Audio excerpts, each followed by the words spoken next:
Hello students. आज हम class 12 biology NCERT की बुक से चैप्टर 4 रिप्रोडक्टिव हेल्थ का रीडिंग करेंगे। ये एक ऑडियो बुक है रिवीजन पर्पस के लिए। You have learned about human reproductive system and it's functions in chapter 3। Now let's discuss a closely related topic, reproductive health. What do we understand by this term? The term simply refers to healthy reproductive organs with normal functions.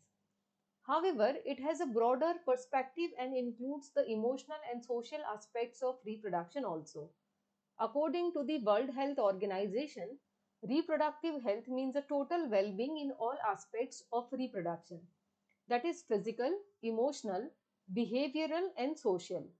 Therefore, a society with people having physically and functionally normal reproductive organs and normal emotional and behavioral interactions among them in all sex related aspects might be called reproductively healthy.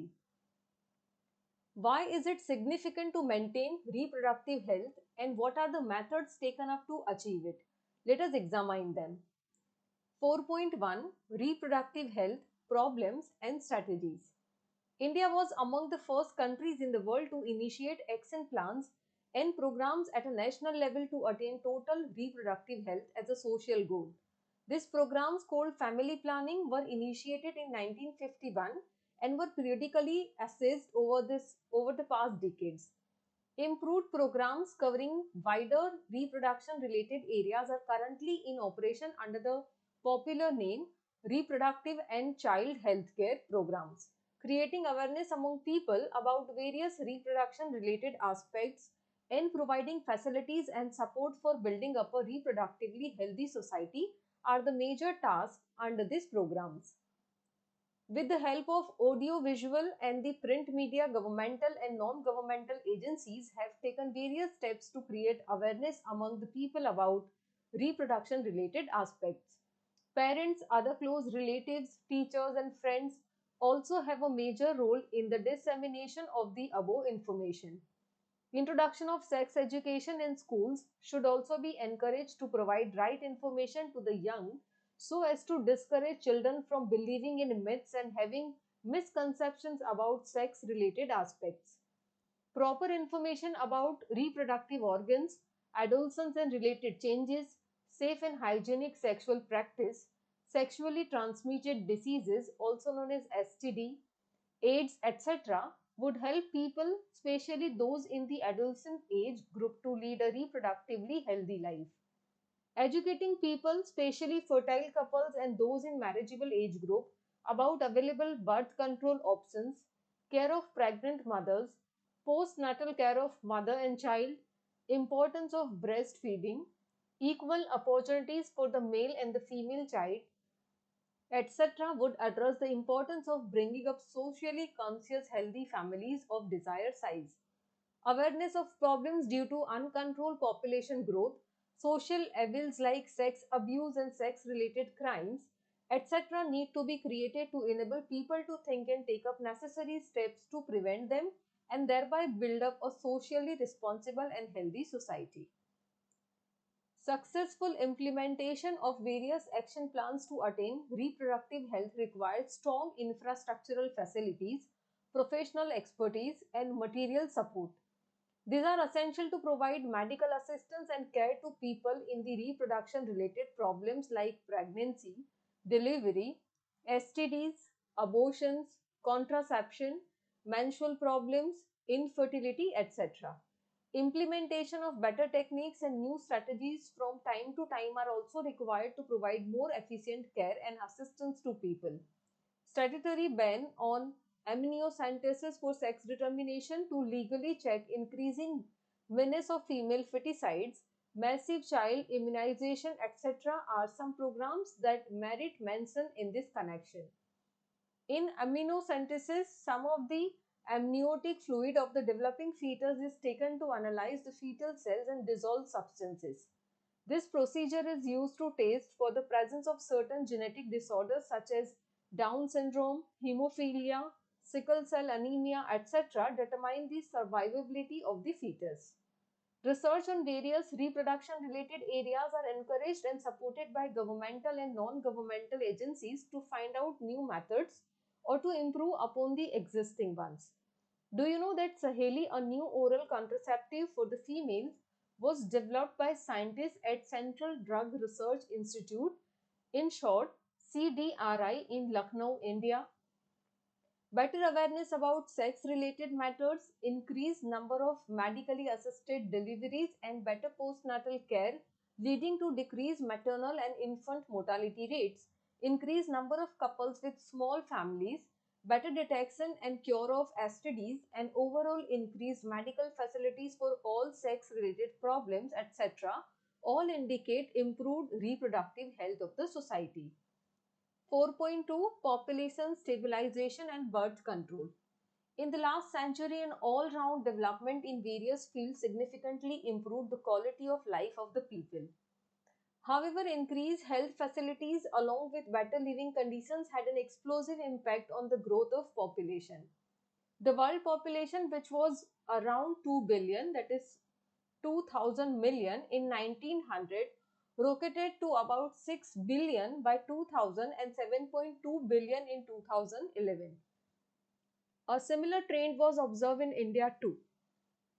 Our population, which was approximately 350 million at the time of our independence, reached close to the billion mark by 2000 and crossed 1.2 billion in May 2011. A rapid decline in death rate, maternal mortality rate, and infant mortality rate, as well as an increase in number of people in reproducible age, are probable reasons for this.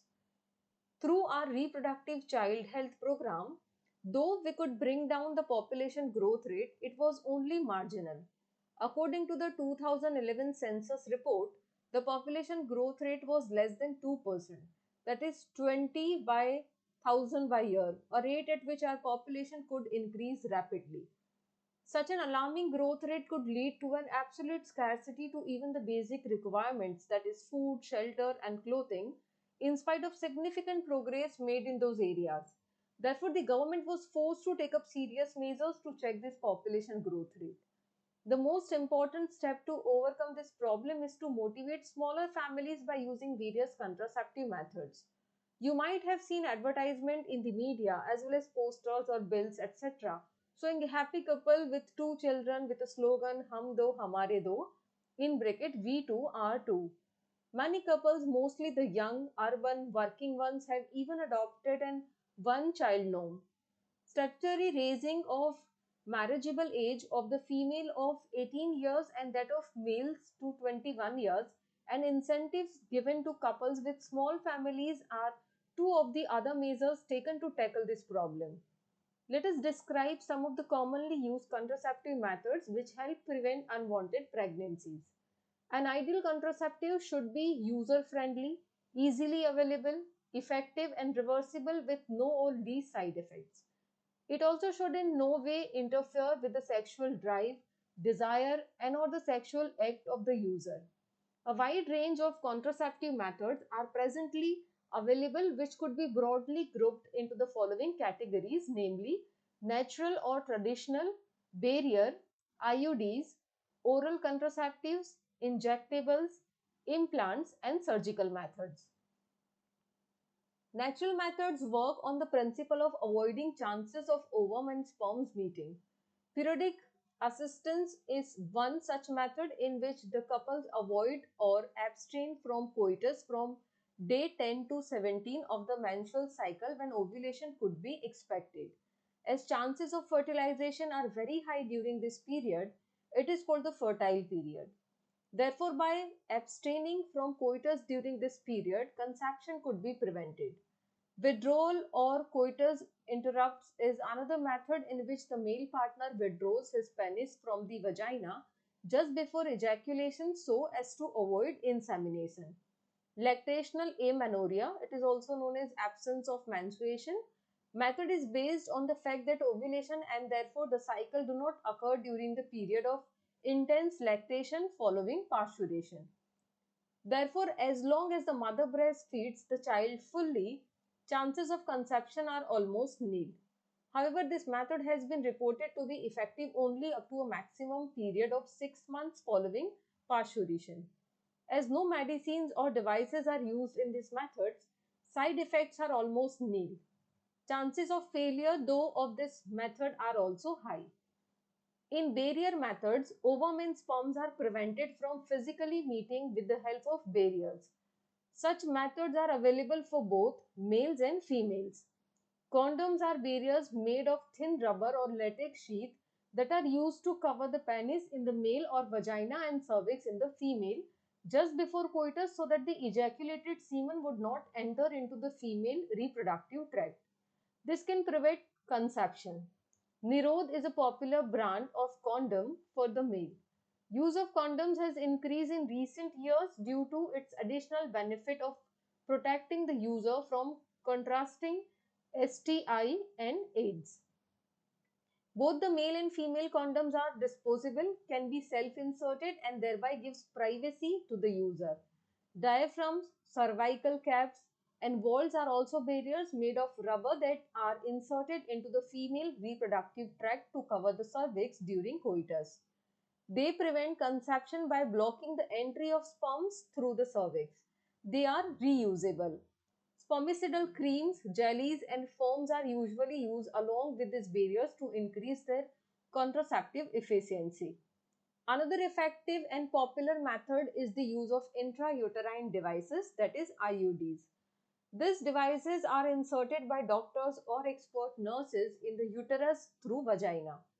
These intrauterine devices are presently available at the non-medicated IUDs in bracket, for example, lips loop, copper releasing IUDs in bracket, copper T, copper 7, multilode 375 and the hormone releasing IUDs in bracket, progestasert, LNG 20. IUDs increase phagocytosis of sperms within the uterus and the copper ions release suppress sperm motility and the fertilizing capacity of sperms. The hormone releasing IUDs in addition make the uterus unsuitable for implantation and cervix hostile to the sperms. IUDs are ideal contraceptives for the females who want to delay pregnancy or space children. It is one of the most widely accepted methods of contraception in India. Oral administration of small doses of either progestogens or progestogen-estrogen combinations is another contraceptive method used by the females. They are used in the form of tablets and hence are popularly called the pills. Pills have to be taken daily for a period of 21 days, starting preferably within the first 5 days of menstruation cycle. After a gap of 7 days, during which menstruation occurs, it has to be repeated in the same pattern till the female desires to prevent conception. They inhibit ovulation and implantation as well as alter the quality of cervical mucus to prevent or retard entry of sperms. Pills are very effective with lesser side effects and are well accepted by the females. Saheli, the new oral contraceptive for the females, contains a non-steroidal preparation. It is a once-a-week pill with very few side effects and high contraceptive value. Progestogens alone or in combination with estrogen can also be used by females as injections or implants under the skin. Their mode of action is similar to that of pills and their effective periods are much longer. Administration of progestogens or progestogen-estrogen combinations or IUDs within 72 hours of coitus have been found to be very effective as emergency contraceptives as they could be used to avoid possible pregnancy due to rape or casual unprotected intercourse. Surgical methods, also called sterilization, are generally advised for the male or female partner as a terminal method to prevent any more pregnancies. Surgical intervention blocks gamete transport and thereby prevent conception. Sterilization procedure in the male is called vasectomy and that in the female tubectomy. In vasectomy, a small part of the vasa deferens is removed or tied up through a small incision on the scrotum, whereas in tubectomy, a small part of the fallopian tube is removed or tied up through a small incision in the abdomen or through vagina. These techniques are highly effective, but their reversibility is very poor. It needs to be emphasized that the selection of a suitable contraceptive method and its use should always be undertaken in consultation with qualified medical professionals. One must also remember that contraceptives are not regular requirements for the maintenance of reproductive health. In fact, they are practiced against a natural reproductive event, that is conception or pregnancy. One is forced to use this method either to prevent pregnancy or to delay or space pregnancy due to personal reasons. No doubt, the widespread use of these methods have a significant role in checking uncontrolled growth of population. However, their possible ill effects like nausea, abdominal pain, breakthrough bleeding, irregular menstrual bleeding, or even breast cancer, though not very significant, should not be totally ignored. 4.3 Medical termination of pregnancy. Intentional or voluntary termination of pregnancy before full term is called medical termination of pregnancy or induced abortion. Nearly 45 to 50 million MTPs are performed in a year all over the world, which accounts to 1/5 of the total number of conceived pregnancies in a year. Whether to accept or legalize MTP or not is being debated upon in many countries due to emotional, ethical, religious and social issues involved in it. Government of India legalized MTP in 1971 with some strict conditions to avoid its misuse. Such restrictions are all the more important to check indiscriminate and illegal female feticide, which are reported to be high in India. Why MTP? Obviously, the answer is to get rid of unwanted pregnancy either due to casual unprotected intercourse or failure of the contraceptive use during coitus or rapes. MTVs are also essential in certain cases where continuation of the pregnancy could be harmful or even fatal either to the mother or to the fetus or both. MTVs are considered relatively safe during the first trimester, that is up to 12 weeks of pregnancy. Second trimester abortion are much more riskier. One disturbing trend observed is that a majority of the MTPs are performed illegally by unqualified quacks, which are not only unsafe but could be fatal too. Another dangerous trend is the misuse of amniocentesis to determine the sex of the unborn child. Frequently, if the fetus is found to be female, it is followed by MTP. This is totally against what is legal. Such practices should be avoided because these are dangerous both for the young mother and the fetus. Effective counseling on the need to avoid unprotected coitus and the risk factors involved in illegal abortions, as well as providing more healthcare facilities, could reverse the mentioned unhealthy trend. 4.4 Sexually transmitted infections. Infections or diseases which are transmitted through sexual intercourse are collectively called sexually transmitted infections or venereal diseases or reproductive tract infections. Gonorrhea, syphilis, genital herpes, chlamydiasis, genital warts, trichomoniasis, hepatitis B, and of course the most discussed infection in the recent years, HIV leading to AIDS, are some of the common STIs. Among this, HIV infection is most dangerous and is discussed in detail in chapter number 8. Some of these infections like hepatitis B and HIV can also be transmitted by sharing of injection needles, surgical instruments, etc. with infected persons, transfusion of blood, or from an infected mother to the fetus too. Except for hepatitis B, genital herpes, and HIV infections, other diseases are completely curable if detected early and treated properly. Early symptoms of most of these are minor and include itching, fluid discharge, slight pain, swellings, etc. in the genital region. Infected females may often be asymptomatic and hence may remain undetected for long.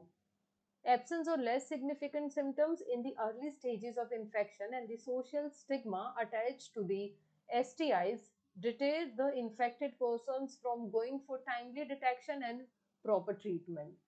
This could lead to complications later, which include pelvic inflammatory diseases, abortions, stillbirths, ectopic pregnancies, infertility, or even cancer of the reproductive tract. STIs are a major threat to a healthy society. Therefore, prevention or early detection and cure of these diseases are given prime consideration under the reproductive health care programs. Though all persons are vulnerable to these infections, their incidences are reported to be very high among persons in the age group of 15 to 24 years, the age group to which you also belong. There is no reason to panic because prevention is possible. One could be free of these infections by following the simple principles given below.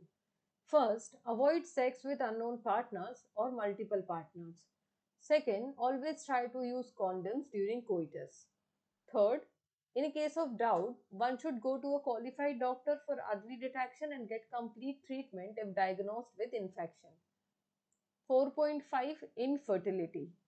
A discussion on reproductive health is incomplete without a mention of infertility. A large number of couples all over the world, including India, are infertile. That is, they are unable to produce children in spite of unprotected sexual cohabitation. The reasons for this could be many: physical, congenital, diseases, drugs, immunological, or even psychological. In India, often the female is blamed for the couple behind childless. But more often than not, the problem lies in the male partner. Specialized healthcare units, that is infertility clinics, could help in diagnosis and corrective treatment of some of these disorders and enable these couples to have children. However, where such corrections are not possible, the couples could be assisted to have children through certain special techniques, commonly known as assisted reproductive technologies, also known as ART. In vitro fertilization, in bracket IVF, fertilization outside the body in almost similar conditions as that in the body, followed by embryo transfer in one of such methods.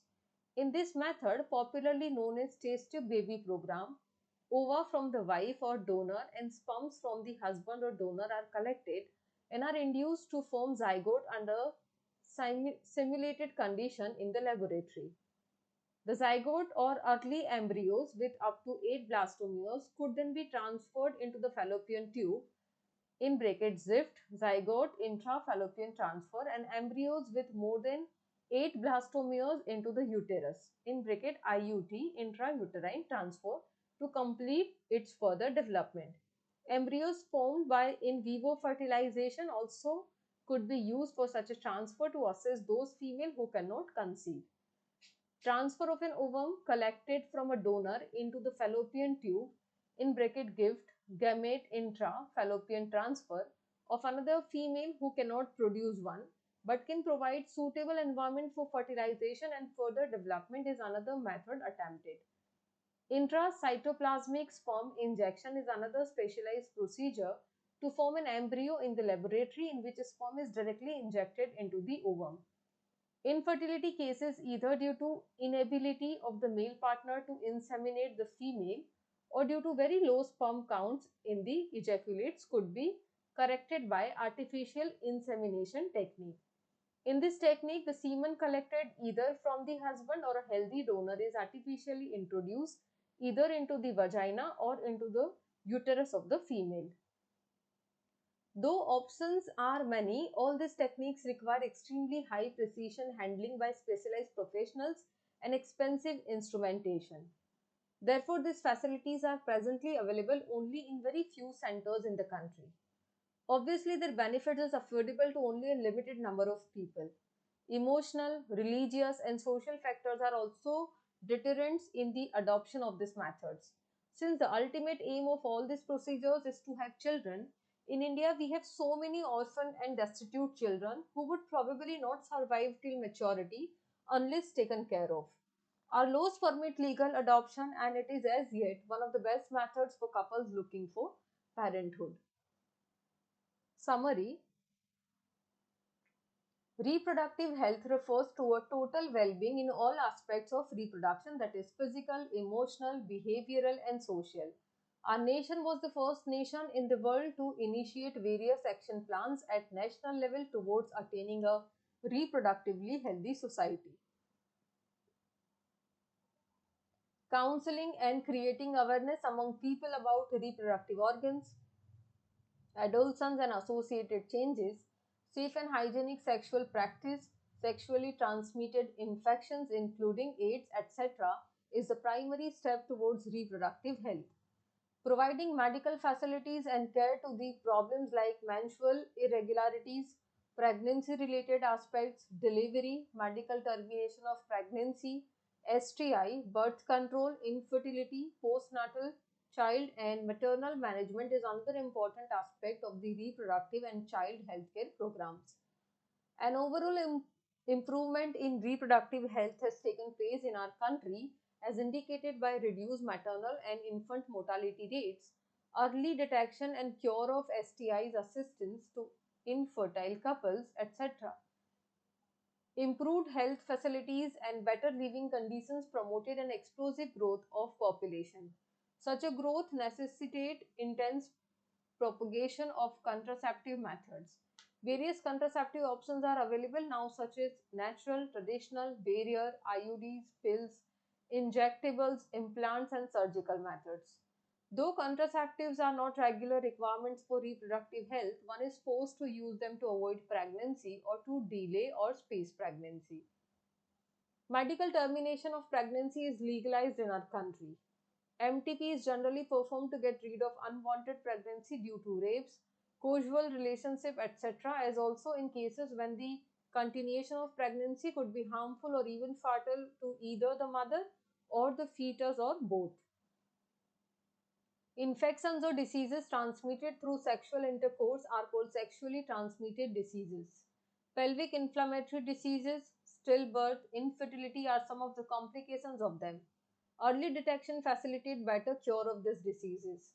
Avoiding sexual intercourse with unknown or multiple partners, use of condoms during coitus are some of the simple precautions to avoid contracting STIs. Inability to conceive or produce children even after 2 years of unprotected sexual cohabitation is called infertility. Various methods are now available to help such couples. In vitro fertilization followed by transfer of embryo into the female genital tract is one such method and is commonly known as the test tube baby program.